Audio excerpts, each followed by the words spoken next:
The NBA is a funny league because obviously I love it and have been following the NBA for years now, and if I didn't like it, I would just move on to something else.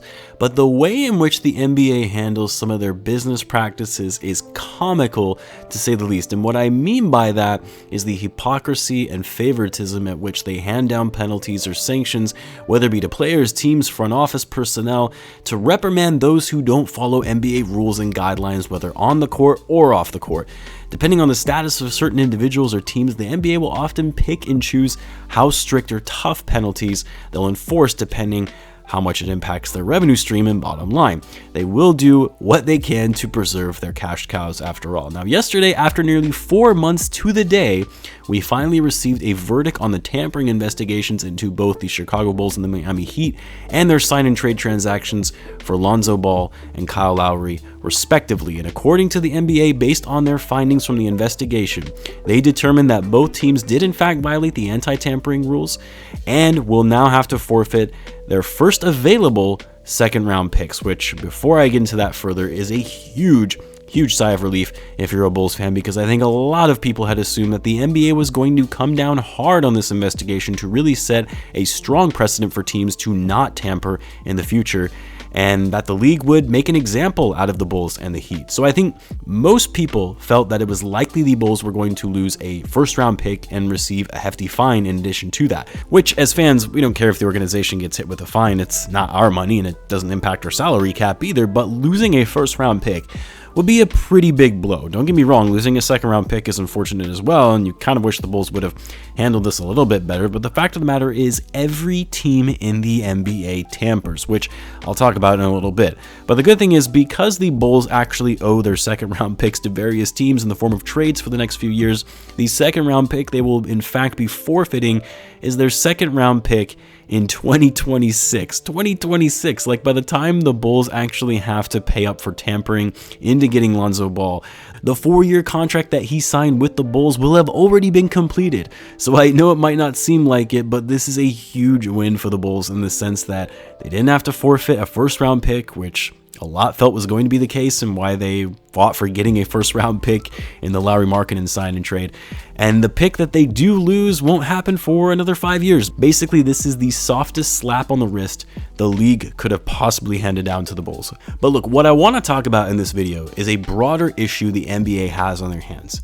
And we've kind of known this has been an issue for years now. But with the penalties they imposed on the Bulls and the Heat yesterday, and last season with the Milwaukee Bucks, who also lost a second round pick, rather than this acting as a deterrent for teams to stop tampering, they're actually making the issue of tampering across the league even worse. And I'll explain what I mean by that.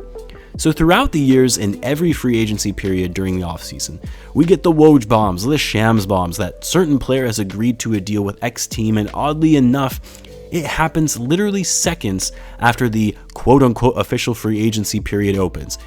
It used to be at midnight on July 1st, and more recently they have been actually starting it earlier and earlier. This past free agency, it opened at 6 p.m. Eastern time. But the fact that you have a good portion of your free agency signings announced to the public minutes after that opening period, and really a good half of all free agency deals across the league are announced within the first 3 hours after that window opens, is a prime indicator that some form of tampering is taking place. And it isn't isolated to certain teams. This happens across the league every year after year. Because look, according to the league tampering rules, teams and players are not allowed to interact and discuss contract terms or salary negotiations until free agency opens. No discussions or interactions can happen beforehand. If they do, it's considered tampering. And yet somehow, within a matter of minutes, players, their agents, and teams are able to finalize contract terms, salaries, and hell, even with which team, as I'm sure some top free agents, they're getting offers from multiple teams, they're all able to do this shortly after free agency opens, to the point where it's already known and made available to the media to announce. And I'm sure the media is already made aware of said transactions in some cases before the free agency period opens, because you always see a good 5 or 6 confirmed in that first minute, and the tweets are perfectly crafted and ready to go. Like, you know, they have these tweets saved and are ready to go for when that bell goes off for the signal to start free agency. But anyway, the point is, there is no way, absolutely no way, that discussions, negotiations, dealings, that none of that happened before free agency opens for the deals to be announced that quickly. Like, you're talking about multi-million-dollar deals and handlings. This isn't like calling up your plumber, getting a quote to fix a leaky faucet and giving them the okay right then and there. Hell, even that people try to negotiate to the point where the conversation may even be at least a good 5 to 10 minutes.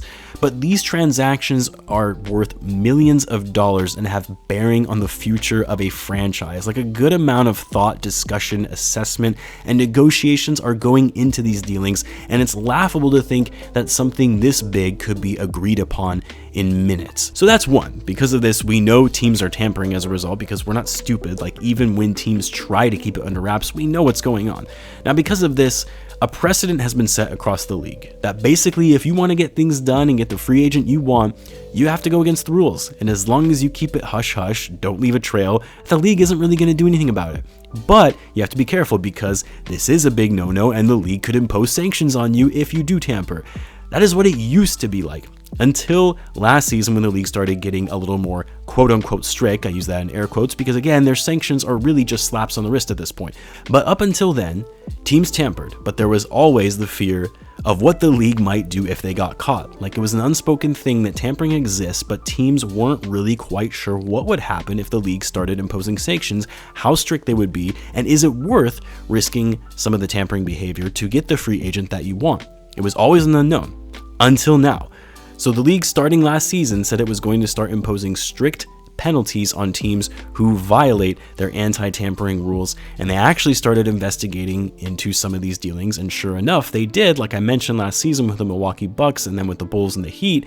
And even after blatant tampering, like, I hate to say it about our own front office, but you know, you would think that they would have done a better job at ensuring the Lonzo Ball sign-and trade doesn't get leaked early, and that they could have waited a few hours before it got to Woj, which I know sometimes it's out of their control, and we'll really never know who leaked this too early. My theory is that it's Rich Paul himself, because he got a little too excited with this being a big win for his agency. But in any event, even after the blatant tampering, because there's no way a sign-and-trade deal would have any way, shape, or form been finalized in 1 minute. I don't care if the discussion was already in the works prior to the trade deadline.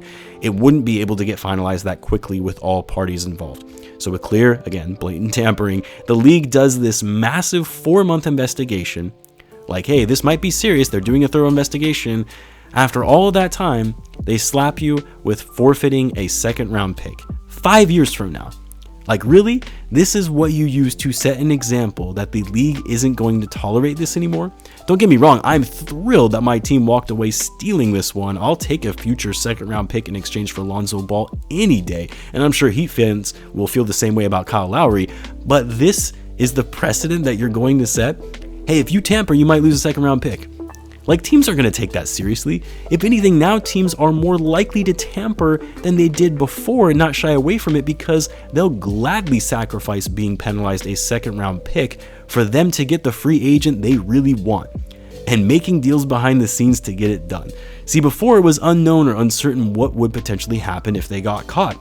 Now teams know. And now, whenever they think about tampering, all they have to do is weigh the risk. Is it worth risking a second-round pick and possibly a fine? And I'm sure in most instances, teams are going to say, yes, it is. This is a horrible look for the league in their handling of this, and I don't know how they possibly think teams will take them seriously when it comes to tampering with this kind of sanction. And it's just going to perpetuate this behavior even further. Now, the other issue, and I promise this will be my last point on the matter, and that's the fact the NBA, despite knowing all teams tamper, they are picking and choosing who to go after and punish, if you even want to call it a punishment. So the LA Lakers or even the Clippers, LeBron James, and how involved he's been in tampering throughout his career. Not only that, but LeBron has violated health and safety protocol measures in place since COVID, and no penalties were put in place on him.